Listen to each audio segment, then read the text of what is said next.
प्रिय विद्यार्थी, मैं क्रांति सर और क्लास 12 की कक्षा में आपका वेलकम है। पिछले क्लास में हम लोगों ने रेसिस्टेंस के सीरीज कॉम्बिनेशन को पढ़ा था और हमने सीरीज कॉम्बिनेशन में जुड़े हुए कई सारे रेसिस्टेंस के लिए या एन रेसिस्टेंस के लिए इक्विवेलेंट रेसिस्टेंस प्राप्त किया था। ठीक है, आज की कक्षा में हम लोग पढ़ेंगे पैरेलल कॉम्बिनेशन और पैरेलल कॉम्बिनेशन में जुड़े हुए रेसिस्टेंस के इक्विवेलेंट कैपेसिटेंस इक्विवेलेंट रेसिस्टेंस को प्राप्त करेंगे। ओके, तो चलिए आज का हमारा जो टॉपिक है वो है पैरेलल कॉम्बिनेशन, जिसको हम कहेंगे समांतर क्रम संयोजन। समांतर क्रम संयोजन। ओके, तो चलिए विद्यार्थी हम इसको समझते हैं। सबसे पहले समांतर क्रम संयोजन में जो भी प्रतिरोध जुड़े होंगे उन सभी का जो इलेक्ट्रिक पोटेंशियल होना चाहिए वो एक समान होना चाहिए और उस इलेक्ट्रिक पोटेंशियल का जो मान होना चाहिए वो बैटरी के या सोर्स के इलेक्ट्रिक पोटेंशियल या ईएमएफ के बराबर होना चाहिए। ठीक है, थोड़ा सा गौर करते हैं। हम एक बैटरी लेते हैं। सबसे पहले हमने एक बैटरी ले लिया, यहाँ हमने एक बैटरी ले लिया है और इस बैटरी से हम कुछ रेसिस्टेंस को कनेक्ट कर रहे हैं। ठीक है, तो हम यहाँ कुछ रेसिस्टेंस ले लेते हैं और उसको हम लोग क्या करेंगे, कनेक्ट करेंगे। ओके, तो चलिए यहाँ पर देखिए, इस बैटरी का जो पोटेंशियल है उसको मैंने भी लिया है। जो इसका ईएमएफ होता है ये इसका पॉजिटिव टर्मिनल, ये नेगेटिव टर्मिनल। तो करंट की जो दिशा होगी, अगर हम सर्किट को क्लोज करेंगे तो करंट की जो दिशा होगी वो पॉजिटिव टर्मिनल से निकलेगी और नेगेटिव टर्मिनल में क्या करेगी, प्रवेश करेगी। ओके, अब यहाँ पर थोड़ा सा गौर कीजिए, हम यहाँ कुछ रेसिस्टेंस को कंबाइंड कर रहे हैं। तो सबसे पहले हम एक पहला रेसिस्टेंस कंबाइंड कर रहे हैं। इस प्रकार से मैंने ये दो हमारे पास टर्मिनल है बैटरी के, ये इस बिंदु को मैं ए मान ले रहा हूँ और इस बिंदु को मैं क्या मान ले रहा हूँ, बी मान ले रहा हूँ। ओके, अब हम क्या कर रहे हैं, ए और बी के बीच हमने एक रेसिस्टेंस जोड़ा है जिसका प्रतिरोध R1 है। ए और बी के बीच एक हम दूसरा रेसिस्टेंस भी जोड़ रहे हैं।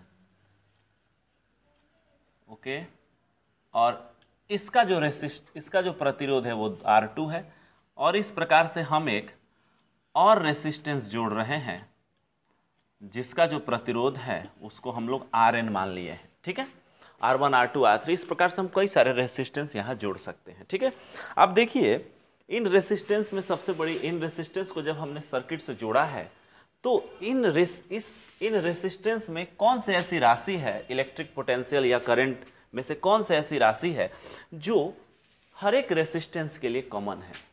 सबसे पहली चीज हम करंट को देखते हैं कि करंट के साथ क्या हो रहा है।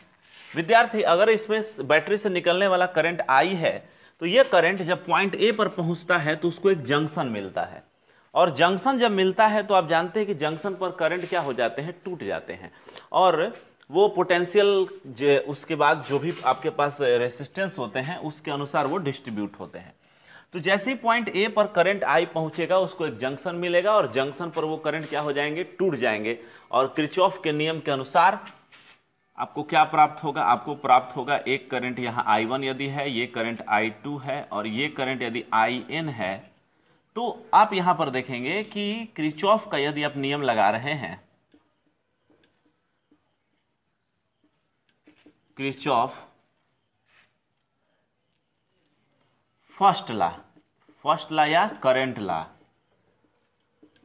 ला यदि आप अप्लाई कर रहे हैं तो आप देखिएगा कि जंक्शन ए पर क्या होगा कि प्रवेश करने वाला करंट कितना है, I, और बाहर निकलने वाले जो करंट है वो है I1 plus I2 plus dot dot dot plus IN।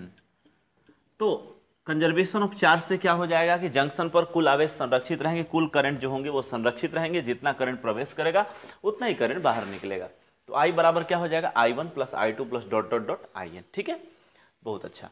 तो यहाँ पर हम देख रहे हैं कि अगर ये जो कॉम्बिनेशन है, इस कॉम्बिनेशन में जंक्शन है और जंक्शन पर करंट टूटते हैं, डिसॉल्व हो जाते हैं और वह ऐसा व्यवहार, वो किरचॉफ के फर्स्ट नियम का पालन करते हैं, कंजर्वेशन ऑफ चार्ज का पालन करते हैं। अब थोड़ा सा देखते हैं इलेक्ट्रिक पोटेंशियल का मान रेसिस्टेंस पर क्या होगा। विद्यार्थी थोड़ा सा गौर करते हैं, अगर हम प्रथम, दूसरा और nवां रेसिस्टेंस ले रहे हैं तो आप देखिए इन सभी रेसिस्टेंस का जो लेफ्ट टर्मिनल है एक साथ जुड़ा है और राइट टर्मिनल जो है वो एक साथ जुड़ा है। विद्यार्थी मान लेते हैं कि ये जो बैटरी है वो कितने वोल्ट की है, ये 10 वोल्ट की बैटरी है। तो आप जानते हैं कि बैटरी का जो पॉजिटिव टर्मिनल होता है उस पर पोटेंशियल हम लोग बैटरी के पोटेंशियल के बराबर मानते हैं, और निगेटिव टर्मिनल पर हम पोटेंशियल कितना लेते हैं, 0 मानते हैं हमेशा, क्योंकि वो हमेशा उदासीन व्यवहार करता है। तो यहाँ जो पोटेंशियल होगा वो 10 वोल्ट होगा और इस पॉइंट पर जो पोटेंशियल होगा वो कितना होगा, 0 वोल्ट होगा। तो यहाँ पर आप देखिए पॉइंट ए पर जो पोटेंशियल होगा वो 10 के बराबर होगा, क्योंकि वो डायरेक्टली बैटरी के पॉजिटिव टर्मिनल से जुड़ा है, और पॉइंट बी जो है उस पर जो पोटेंशियल होगा वो 0 वोल्ट होगा, क्योंकि वो बैटरी के निगेटिव टर्मिनल से डायरेक्टली कनेक्ट है।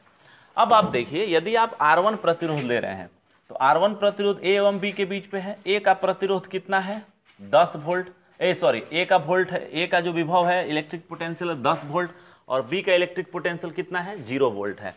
इसी प्रकार से R2 पर भी देखिए, वो इसका एक सिरा A से कनेक्ट है तो उस पर पोटेंशियल 10 वोल्ट है, B पर पोटेंशियल 0 वोल्ट है। इसी प्रकार से Rn पर भी जो A से कनेक्ट है पोटेंशियल 10 वोल्ट है, और B पर पोटेंशियल जो है Rn के B टर्मिनल पर जो पोटेंशियल है वो कितना है, 0 वोल्ट है। तो अब यहाँ पर आप देख रहे हैं कि इलेक्ट्रिक पोटेंशियल का जो मान है वो हर एक रेसिस्टेंस के लिए एक समान है, और उसका मान कितना है, 10 - 0 = 10 वोल्ट्स। चाहे आप R2 को देखिए यहाँ 10 - 0, R1 को देखिए 10 - 0, और Rn को भी देखिए यहाँ 10 और यहाँ B पर 0, तो 10 - 0 = कितना है, 10 वोल्ट, 10 वोल्ट और 10 वोल्ट, और वो किसके बराबर है, बैटरी के पोटेंशियल के बराबर है। तो इससे स्पष्ट हो रहा है कि अगर आप पोटेंशियल लॉ अप्लाई कर रहे हैं, किरचॉफ के पोटेंशियल लॉ को अप्लाई कर रहे हैं, तो इससे स्पष्ट हो जा रहा है कि हर एक रेसिस्टेंस का जो पोटेंशियल है वो क्या होगा, एक समान होगा। इसका मतलब V1 बराबर V2 बराबर डॉट डॉट डॉट बराबर Vn इक्वल टू क्या हो जाएगा, बैटरी के पोटेंशियल के यह बराबर होगा। ओके, इस प्रकार का जो कॉम्बिनेशन होता है ये कॉम्बिनेशन पैरेलल कहा जाता है। पैरेलल कॉम्बिनेशन में क्या होता है, पैरेलल कॉम्बिनेशन में जुड़े हर एक रेसिस्टेंस का जो इलेक्ट्रिक पोटेंशियल होता है वो बराबर होता है बैटरी के इलेक्ट्रिक पोटेंशियल के बराबर, और साथ ही पैरेलल कॉम्बिनेशन में जुड़े हुए रेसिस्टेंस में प्रवाहित होने वाली धाराओं का योगफल जो होगा वो बैटरी से उत्पन्न धारा के बराबर होगा। तो डेफिनेशन क्या मिला, ये आपको हो गया, ये डेफिनेशन, ये भी एक डेफिनेशन है, ये भी एक डेफिनेशन है। ओके, कोई दिक्कत? तो अगर आप इसको डिफाइन करना चाहते हैं कि पैरेलल कॉम्बिनेशन कहते किसको है, तो आप इसमें पैरेलल कॉम्बिनेशन के लिए कुछ शर्त लिखते हैं पहचानने का। इसका जो तरीका होता है इसका डेफिनेशन होता है। तो इस डेफिनेशन में वैसा संयोजन, आप पहले सबसे पहले लिखिए डेफिनेशन क्या है, वैसा संयोजन जिसमें जुड़े सभी प्रतिरोधों का इलेक्ट्रिक पोटेंशियल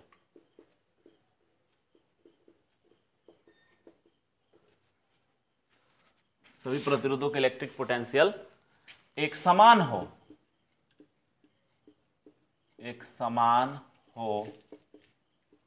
और इसका मान बैटरी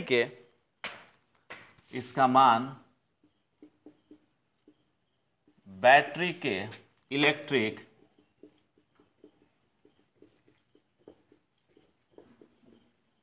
पोटेंशियल के बराबर हो,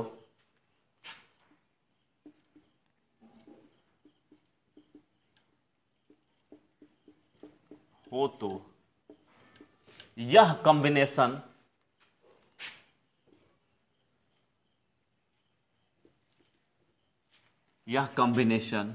पैरेलल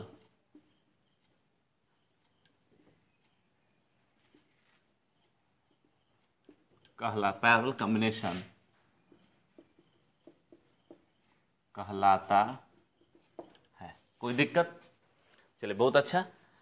अब थोड़ा सा कुछ पॉइंट देख लेते हैं नोट में कि कौन हमको बात याद रखनी है, पहचानने का तरीकों में कौन सा नोट इंपॉर्टेंट है।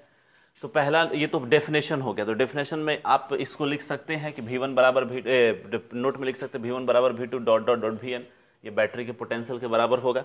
और दूसरा यहाँ पर है कि इसमें क्या है, तो पहला जो है कि जंक्शन पर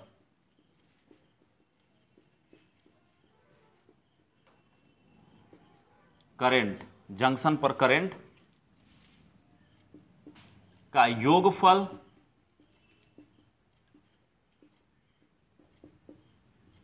नहीं, जंक्शन पर नहीं, रेसिस्टेंस, रेसिस्टेंस में प्रत्येक रेसिस्टेंस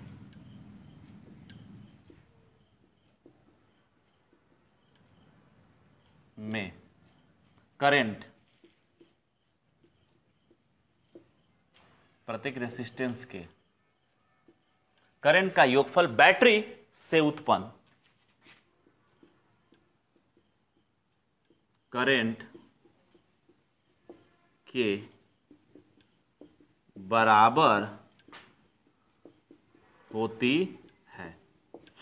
कोई दिक्कत?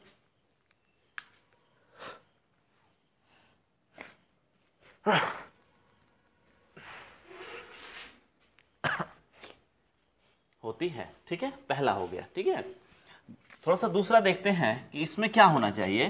पैरेलल कॉम्बिनेशन में जंक्शन होने चाहिए। अगर जंक्शन नहीं होंगे तो क्या होगा, वहां एक से अधिक रेसिस्टेंस आपस में जुड़ेंगे नहीं, ताकि सबका पोटेंशियल बराबर हो सके, या करंट जो है वो टूटेगा नहीं।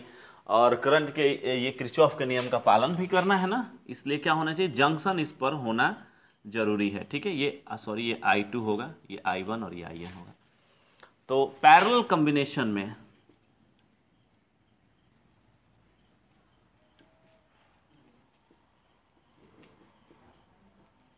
जंक्शन होते हैं, जंक्शन होते हैं।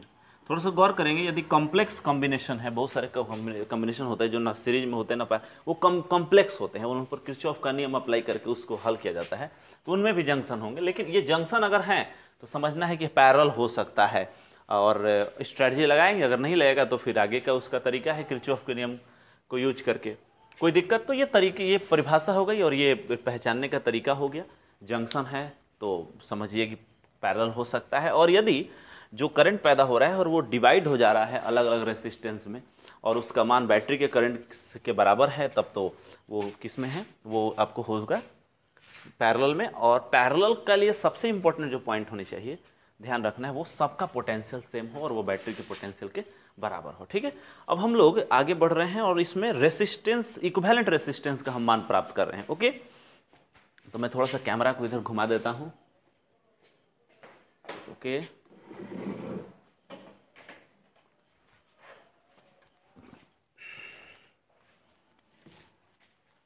तो इक्विवेलेंट रेसिस्टेंस,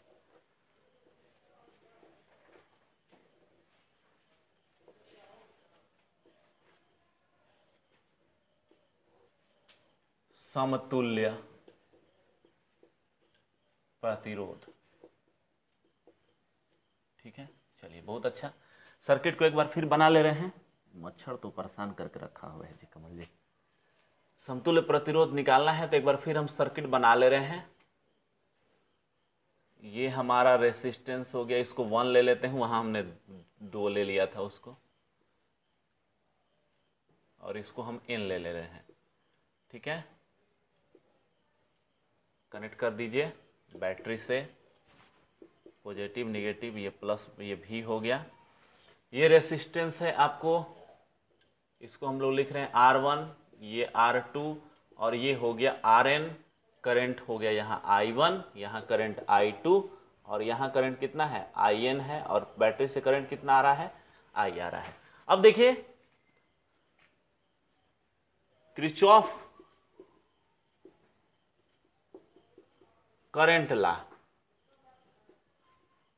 किरचॉफ के करंट नियम से थोड़ा सा देखते हैं क्या होगा। कह रहा है कि I जो बैटरी से पैदा हो रहा है वो प्रत्येक प्रतिरोध में जाने वाले करंट के योगफल के बराबर है। तो डॉट डॉट डॉट प्लस क्या है, I बराबर है I1 plus I2 plus dot dot dot IN है। ओके, अब थोड़ा सा गौर करते हैं, ये I तो जस का तस I1, ओम के नियम से I बराबर कितना होगा, V बराबर IR होता है, तो I बराबर V बटा R होगा। तो ये हो जाएगा V1 बटा R1 प्लस V2 बटा R2 plus dot dot dot plus VN, अब बटा में कितना हो जाएगा, RN हो जाएगा। ओके, अब थोड़ा सा देखिए यहाँ पर कि V1 V2 V3 सब जो है वो बैटरी के विभव के बराबर है, तो ये हो जाएगा I बैटरी, इसको लिख देते हैं, बराबर ये V हो जाएगा, सब में V है, क्योंकि V1 बराबर V2 बराबर डॉट डॉट डॉट VN बराबर कितना है, V है, बैटरी के बराबर है। तो ये बैटरी मैंने लिख दिया और कॉमन कर दिया इसको, तो ये हो जाएगा 1/R1 प्लस 1/R2 और plus dot dot dot plus 1/RN हो जाएगा। कोई दिक्कत?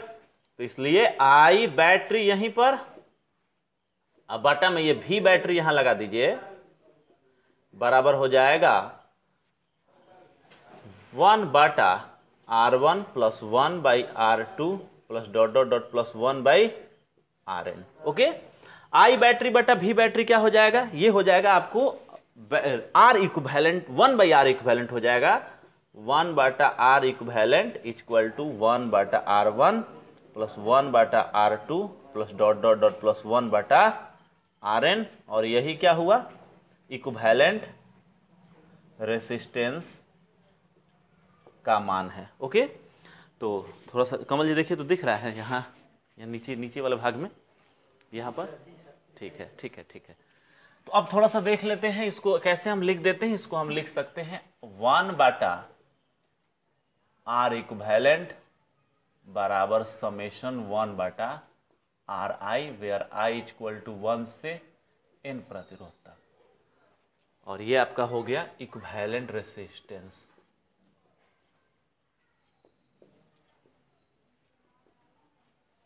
In parallel combination.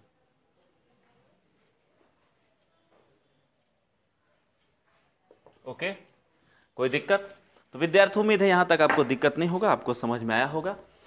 और थोड़ा सा हम एक छोटा सा नोट ले रहे हैं, और इस नोट में मैं आपको ये बताऊंगा कि यदि दो रेसिस्टेंस हैं तो उसको आप कंबाइंड जब करते हैं तो उसका फॉर्मूला क्या होता है, और सबसे जो अगर आपके पास कोई कॉम्बिनेशन और उसमें बहुत सारे प्रतिरोध जुड़े हुए हैं, कुछ प्रतिरोध बड़े हैं कुछ प्रतिरोध छोटे हैं, तो आपका समतुल्य प्रतिरोध का मान जो होगा वो सबसे बड़े प्रतिरोध से बड़ा होगा या सबसे छोटे प्रतिरोध से भी छोटा होगा। ठीक है, तो इस चीज़ को हम लोग नेक्स्ट दिन करते हैं, और नेक्स्ट दिन हम और आगे टॉपिक को लेकर चलेंगे, इसमें और सारी चीज़ें हैं जिसको हम थोड़ा स्टडी करेंगे।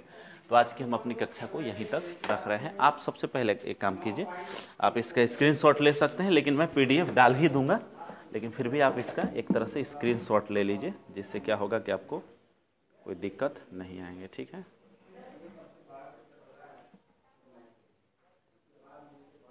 ओके, तो चलिए स्क्रीनशॉट आप ले लेंगे। मिलते हैं आपसे अगली कक्षा में, तब तक के लिए गुड बाय।